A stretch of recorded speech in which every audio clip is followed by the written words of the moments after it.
Well, thank you very much for joining me again on day 3. I've got to the beach.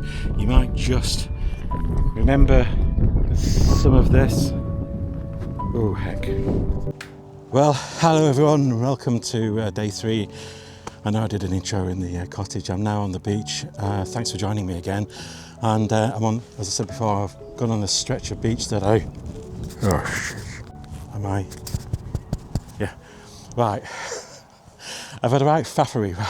First of all, I left the microphone that's supposed to pair with the DJI Action 5 camera. I left that in the cottage. This is supposed to pair with the Sony, which is in the bag. I had to swap those around. And then this here, my chest strap, it popped off. So I spent the last 10 minutes putting that back. That's not the way I'd normally want to start a video. But anyway, we're heading that direction. I'm calling it that I left at 5 p.m. and it is now 20 past. And literally, I wasted about 10 minutes. So here we are, the sea's out, the tide is out I should say. And I've got quite a bit of a walk. So I'm going to see how far I get. I'm hoping I'll make it certainly round to the other side of the bay. It's a case of whether I make it over towards those trees before either this bag completely falls off my back or my legs collapse under the weight. I appreciate that's a little bit sarcastic, isn't it?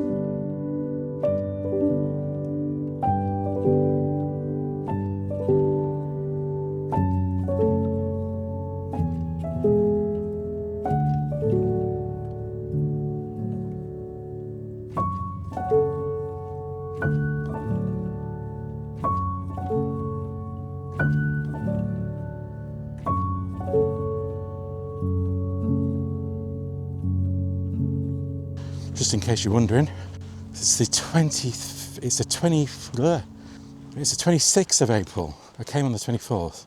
It's 26th of April. So I'm 56 and 6 days old. And I'll tell you whether I'm feeling that in a bit.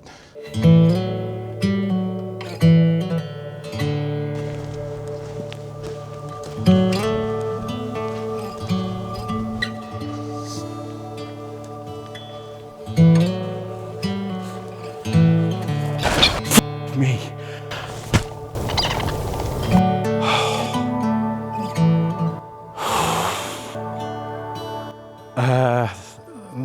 Yeah, heart attack.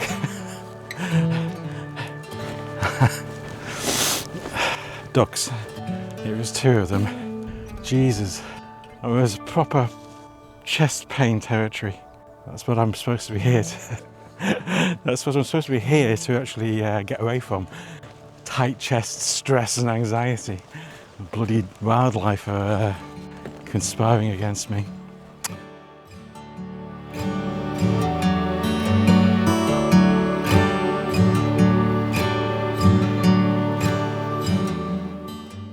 That's nice. You see how the different tones and textures of the grasses sort of blend in with the seabed. Call it seabed, call it mud flats I suppose. Over there, in the distance, you can see Golden Field, which I was shooting a couple of nights back, and the trees just to the left of it. Things jumping about. I tell you what, I'm going to actually absolutely be scared to death walking down here in the dark. So I don't intend to do that for certain, because if in the dark and things rustling around in the grass or ducks jumping out at me, yeah, it might not do my heart rate much good. I'm not quite sure what we're doing here. Doesn't look really like a footpath there, unless I'm going around over there. Let me navigate this. Now what if there is a composition? Oh, look, a tree stump. Gosh, it does make you wonder, those stumps that you can see in the mudflats over there, whether they are indeed old tree stumps. I've got a pool here. I'm wondering if I can do something with that. I've got my wide-angled lens with me, so there is a possibility. Let's see what we can do. So, I've managed to spot this rock pool, and I'm going to try to take a nice sweeping wide angle. But first of all, I've got to sort my composition out properly, and that might take a few minutes. Ooh, definitely it might take a few minutes. So in the meantime, rather than bore you with my funny hat, let me set the composition up, then I'll talk you through it. But this is what I'm seeing basically there. And of course, as if by magic, you can also see it from up there.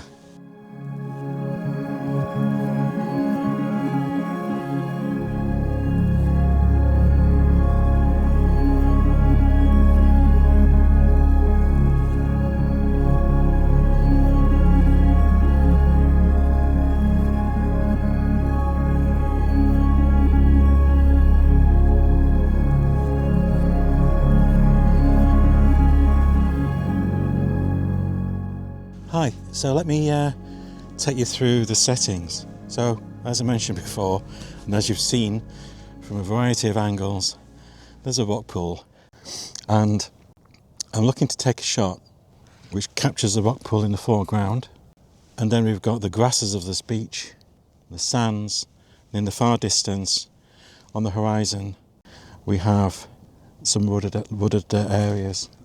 Lindisfarne is just further over to the right of shot. I'm just checking to see whether I've got enough just in case I need to crop at all, and I don't think I have. I think I'm going to have to come back a wee bit because it's quite a big rock pool actually. I seem to have picked the biggest. You can probably just about see the back of my screen. So I'm doing it in standard aspect ratio for the Hasselblad camera. I've managed to get my histogram in a reasonably good order. I've got an aperture of 6.8 because I'm taking a series of focus bracket shots, so probably several, and it's going to do the focus stack from the foreground into infinity. I've got filter on, and I've also put on a ND68 filter. I'll put in the comments how many stops that is. I've forgotten. I think it's 8. So I've got that on. That means I've had to slow the shutter, and it's down to half a second. I'm going to reduce the aperture to f11, which allows me to get to a second. And I think, to be on the safe side, I'm going to do f9.5. Okay, focusing at the bottom, I think. So it's focusing right at the bottom. I'm going to press the shutter button. There'll be a 2-second timer, and then it'll take a series of shots right the way up into infinity. 1, 2, take another set of 3 shots. This time I'm going to increase the shutter speed. Hopefully that's going to bring that sky so that it doesn't get blown out. I'm going to do focus bracketing. There we go. Okay, I think we're good. It's going to take 3 shots. Boom. Okay, and then the next one I'm going to take is without any of that focus bracketing, because when I look at the camera, the nearest subject that it's got to focus on is probably a good 1.5 meters away, and I think probably didn't need that focus bracketing. So what I'm going to do is take a single shot. I'm going to make it so that it's 4 seconds, so hopefully it'll take any ripples out of the water. So for that I am going to increase the f number but reduce the aperture, and that's to f13, and that's giving me bulb mode, and I'm focusing in this case just on the other side of the rock pool, well, just a little bit further, so not obviously at my feet this time, but actually about a third of the way into the scene, which, looking at this, is just over on the other side of that rock pool. Hopefully this will work. If it doesn't, I'll blame you. Just remembering to put it on 2-second timer.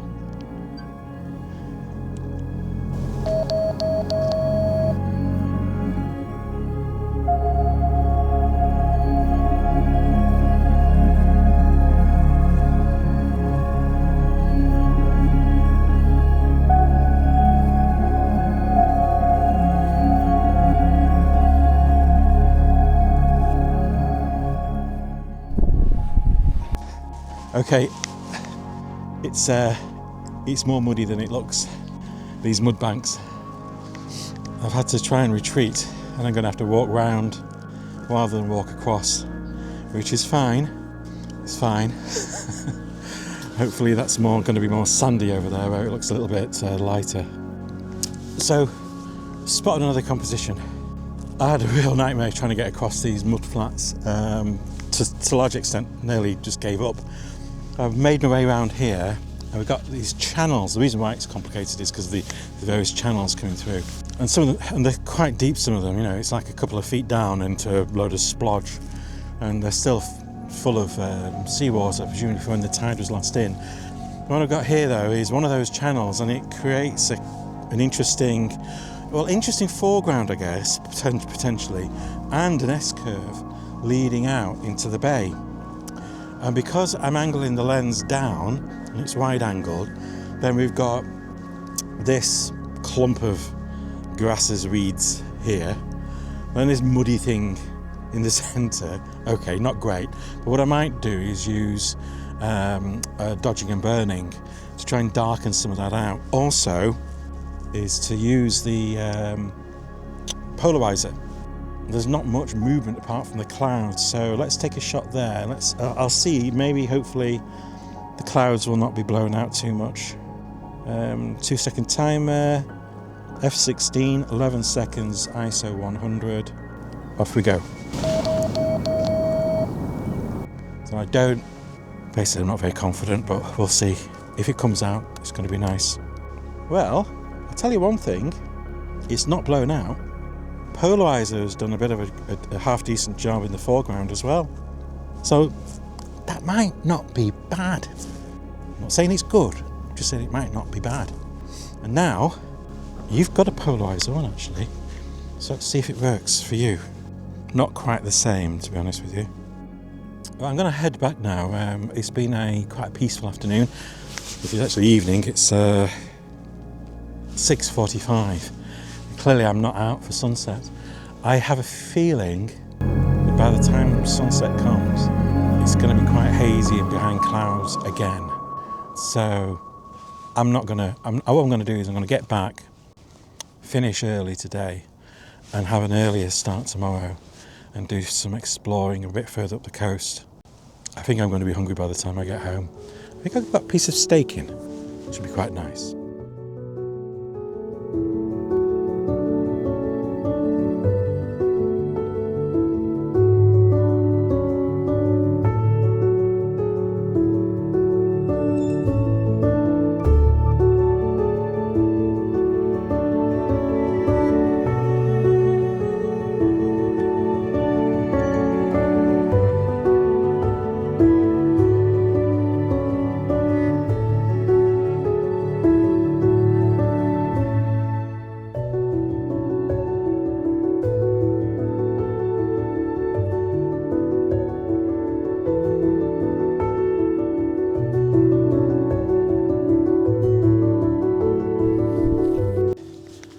Truly the heaviest camera bag possible. I can't believe I said, I'm gonna pack light today. I'm going to be exploring. Don't want everything. Nearly had it. I actually left 2 lenses at home. That was it, and I bought everything else. It's ridiculous. So in there is 2 camera bodies, a Hasselblad lens, the 25mm, which I've been mainly using today. And then there's a Sony a6D700 and 2 lenses that go with that. Those 3 have not been used at all. Lenses, batteries, drone controller. 2 tripods. There's a sort of like a stand that you're on at the moment.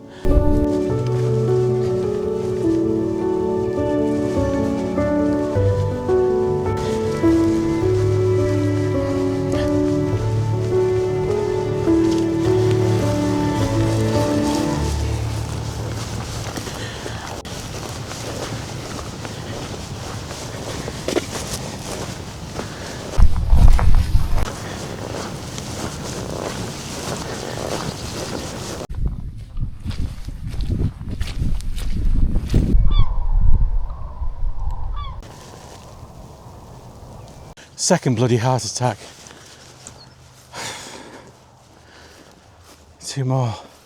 I don't know, to be honest, what they were. Could have been grouse, or no, they weren't grouse.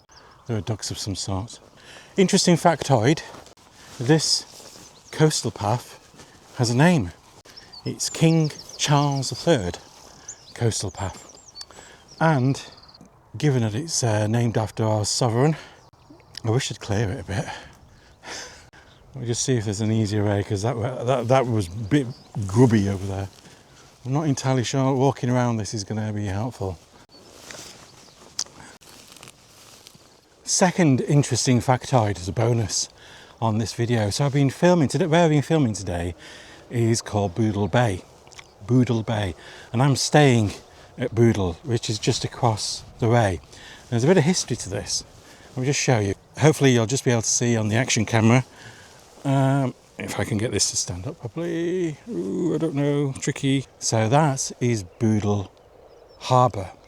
And if I just, for a quick moment, spin you around, and then the bay is out there. Now Budle Harbour has got some history.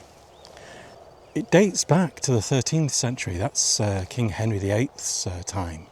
And it was a proper active, commercially active. Ships would come into this harbour seeking shelter in storms, and also to trade and buy supplies. And it's like perfectly positioned in between Lindisfarne and a bit further down the coast, Bamburgh. So there's quite a bit of commercial activity around here. And what you can see just to the sort of like the left of the centre of the frame is Rowan Mill. And that was a corn mill. And it's quite a sizable thing actually. And if you just, there's a red brick building just to the left of the main one. And I suspect that also is something to do with the mill. It looks very big, and some outhouses. And to the right of that main big building, there are cottages, and that's where I am staying. So clearly there are no ships here today, and there's not much commercial activity. And unfortunately, by the way, the mill was built in 1790. So quite a bit younger than the actual harbour itself. I can see in the distance, just in front of the mill, what looks like big stone walls. So it sounds like that was probably part of the harbour wall. So what did for Budle Harbour? Well, basically it filled up with silt. The whole thing got filled up. Silt from the banks surrounding it just filled the thing up, so it was no longer navigable. And what you're now left with is simply mud flats. And that is the history of Budle, where I am staying. Not just entertainment, educational as well. Right, now you can go. Bye.